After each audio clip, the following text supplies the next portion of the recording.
دیکھنے کا اور غور کرنے کا مقام یہ ہے کہ بچے کی پیدائش پر، لڑکے کی پیدائش پر اور اس کی تربیت پر پیغمبر نے جنت کی بشارت نہیں دی ہے، لیکن ایک لڑکی کے پیدا ہو جانے پر میرے آقا نے، میرے مصطفیٰ نے یہ بشارت دی ہے کہ جس نے اس کی اچھی تربیت کر کے اس کو اپنے گھر کا بنا دیا، سمجھ لو کہ اللہ نے اس کے حق میں جنت کی بشارت میرے آقا دیا۔ حضور گزرتے ہوئے جا رہے ہیں، دیکھا ایک مکان میں روشنی ہو رہی ہے۔ اب اس وقت کوئی بجلی کا نظر ہو رہی ہے، رہا نہیں ہوگا، کوئی الیکٹرک کا انتظام بھی نہیں رہا ہوگا، وہ نور کیسا تھا، وہ روشنی کیسی تھی، وہ انوار الہی کی روشنی تھی، وہ اندھیرا ہی بھلا تھا کہ قدم راہ پہ تھے، روشنی لائی ہے منزل سے بہت دور ہمیں، برق کے لیمپ سے اللہ بچائے ہم کو کہ روشنی آتی روشنی جاتی، روشنی آتی ہے اور نور چلا جاتا ہے۔ در و دیوار کو روشن کرنے والوں،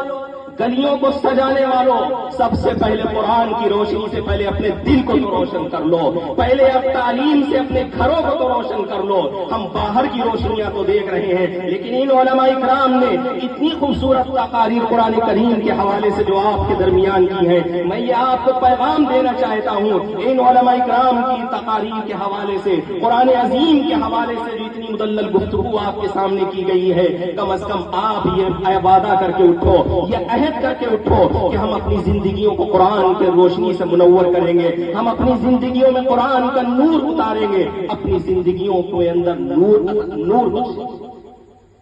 میرے آقا علیہ السلام گزرتے ہوئے جا رہے، وہ صحابی کہنے لگے اللہ کے رسول یہ روشنی کیسی ہے؟ میں یہ بتا رہا تھا، تو حضور نے فرمایا جاؤ دیکھو جا کر کے، یا تو اس گھر کے اندر کسی بچی کی پیدائش ہوئی ہوگی یا کسی یتیم کی پرورش ہو رہی ہوگی۔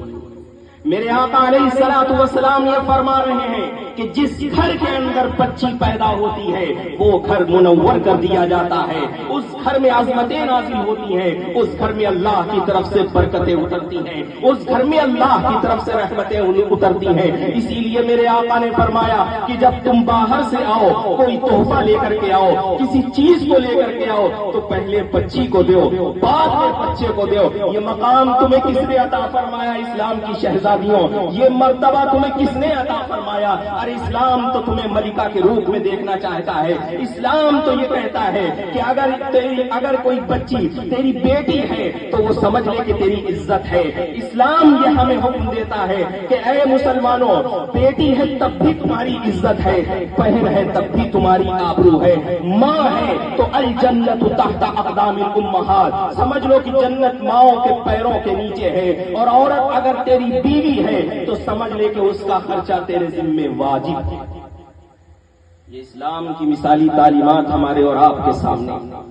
ایسا خوبصورت معاشرہ، ایسا پاکیزہ سماج میرے آقا نے عطا فرمایا۔